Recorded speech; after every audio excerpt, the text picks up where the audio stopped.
Tai šiandien mes kalbėsim apie tai, kas yra tas emocinis intelektas, kokią reikšmę jisai duoda, ar ne, kam jisai yra reikalingas. Kalbėsim pagrinde apie 3 aspektus. Tai savęs pažinimo, kaip padėti vaikui save pažinti. Kalbėsim, kaip lavinti vaiko empatiją.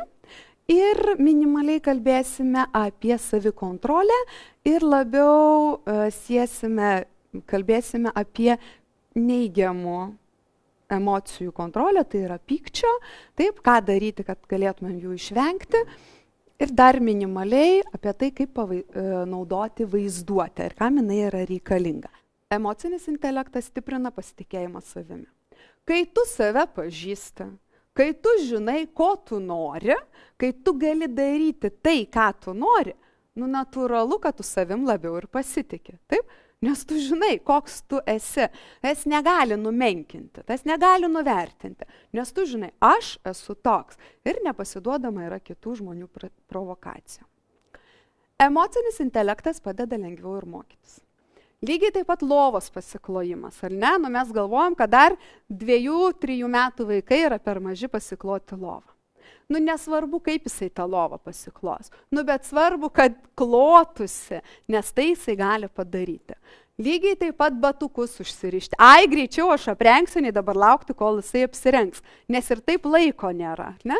Tai imame ir ką darome? Anksčiau padedam, 15 minučių anksčiau rengiasi vaikas, ar ne? Bet tiesiog mes ieškome būdų, kad vaiko tas savarankiškumas būtų skatinamas, ne? O nedarome viską už vaikus. Labai svarbu kritikuojant vaiką, o kritiką kartais irgi reikia išsakyti, taip? Nes mes vis dėlto mokomės kritikos metu vertinti save tinkamai ir nepervertinant, bet labai svarbu ne asmenybė ir charakterį. Jėzus, koks tu lėtas, nevėkšla tu, būtinai tau viskas krenta iš tų rankų, ar ne? O Dieve, tu gali ten, ir visokiais epitetais vaiko patį asmenybę ir charakterį. Lėtas. Ką dabar jam daryti, ar ne? Tai jūs tada geriau pasakykite, ar ne, kad esmė, kad taip kaip tu ėjai labai lėtai tvarkeisi žaisliukus, todėl tu dabar nespėsi pasižiūrėti filmuko. Taip? Tu lėtai tvarkiai žaisliukus, bet ne, tu smarė lėtas, tu nieko nesugebi ir negali. Konkrečiai akcentuoti, kas vaikui nepasisekė, ko vaikas nepadarė, ar ne?